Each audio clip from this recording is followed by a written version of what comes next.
his invasion of Ukraine. They just won't stop it. And the takeaway here is it's interesting and disgusting to have someone who really, truly cares. Like, you know when Tucker did the Puff piece? You can play that when he got radicalized. He was saying he was radicalized because the grocery stores were nice.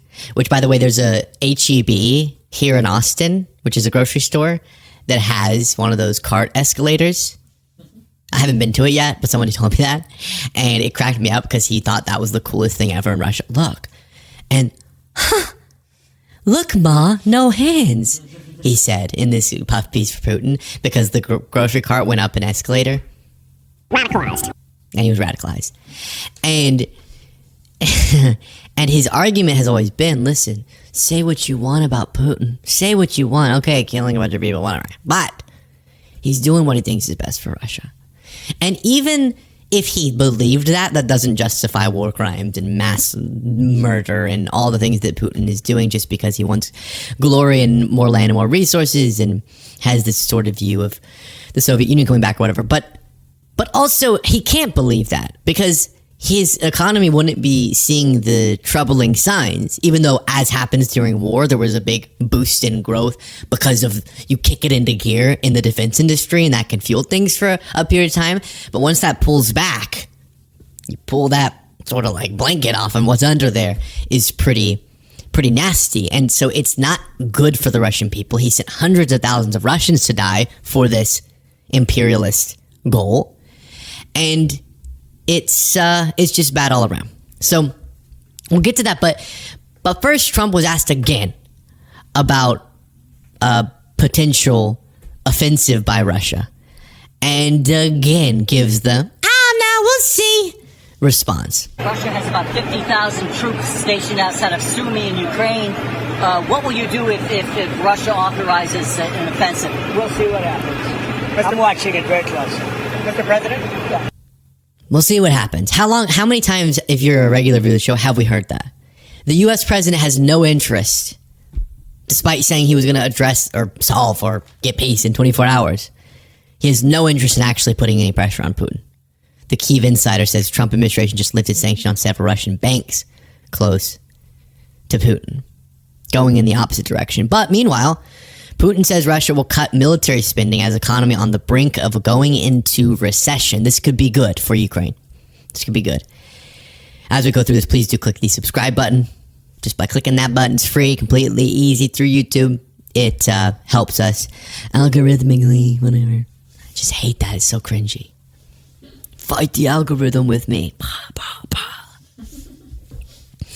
Do you not like Putin? Well, the algorithm doesn't want you to subscribe. Okay, sorry. Yesterday, Russian President Vladimir Putin announced plans to cut military spending after officials warn that Russia is on the brink of going into a recession, informs The Telegraph. Putin said Russia would reduce defense spending next year and the year after over the next 3-year period, though he did not name a specific year's. Comments followed last week's statement by the Russian minister. Don't even think you're going to get a attempt out of this name for me. I'm not even going to try.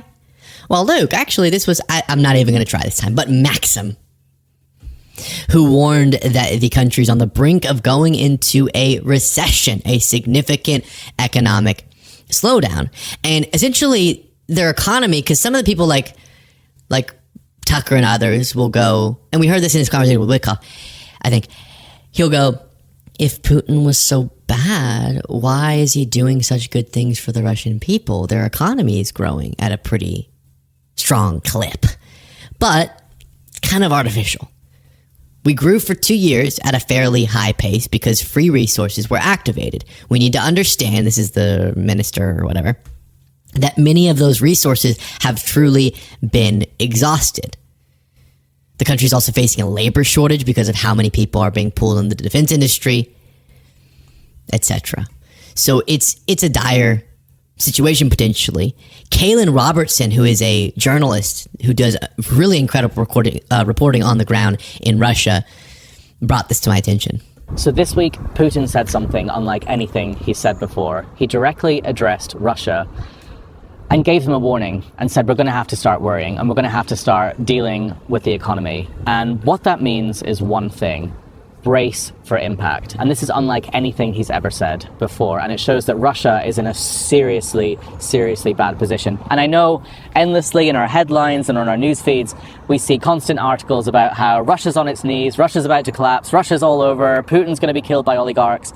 And it can feel a little bit repetitive, and sometimes it can feel a bit exaggerated. But this is genuinely different. And things like this have not been said by the Kremlin before. Putin only says statements like that when it's the last resort, when he can't hide it anymore. The very mentality of the Soviet Union is to basically live in denial, to pretend everything's okay right until the last second. And this proves that this is actually the last second, and inflation is about to go through the roof. There are also videos and TikToks coming out showing stores in Moscow selling a piece of bread that's been cut in half, folded over, put into plastic wrapping, because there's going to be a food crisis, because food is going through the roof and the prices of food is going through the roof. And if you look at some of the newspaper reviews that have been coming out every single day in Moscow, reviewed here by the The only thing I'm confused about here is I thought Tucker told me that you could get 2 huge jugs of milk from a Russian grocery store for like really cheap, and like that's why we shouldn't have rights in America. Is because sure, Russia doesn't have the freedom that we do, or doesn't care about the sovereignty of other countries, but did you see the jugs of milk? Did you see them? And it was like really cheap because people make less in Russia. Oh wait, I actually said something true there. BBC, they show exactly that. Economic problems feature widely in the Russian papers this morning. Russia's Minister for Economic Development, Maxim Reshetnikov, said that according to the current feelings of businesses, we are already, it seems to me, on the verge of going into recession. Sberbank... And it continues through some of the details that I just went through. The thing is, here you have Radio Free Europe saying that the same headline, but it probably won't slow down the war. And that's what's so sick and depraved about this, is that no amount of suffering of even Russians for Putin will stop, it seems, this distorted, destructive ambition he has to continue attacking Ukraine unprovoked. And I emphasize unprovoked for so long, and we have to come back to this every once in a while. The defenders of Trump's weird Putin love affair would say, well, he was forced into it because it looked like Ukraine was going to join NATO and he had to invade to stop that. And there are some people I actually kind of like and respect who have ranted for years now about how all that's standing in between us and peace with Russia and Ukraine and peace is just no longer having warmongering politicians like Joe Biden. And It's Joe Biden. how if we could just offer them a simple peace deal that takes NATO off the table, it would all be over. But people like Kamala, crazy Kamala, just want war. She wants war, war, war. You think you fell out of a coconut tree? You think you just fell out of a coconut tree? And war, war, war. That's the quote you didn't hear. After that, she said, I want everyone to die. I want a coconut to fall on everyone's head and everyone to die, because then the defense industry will get along. Right?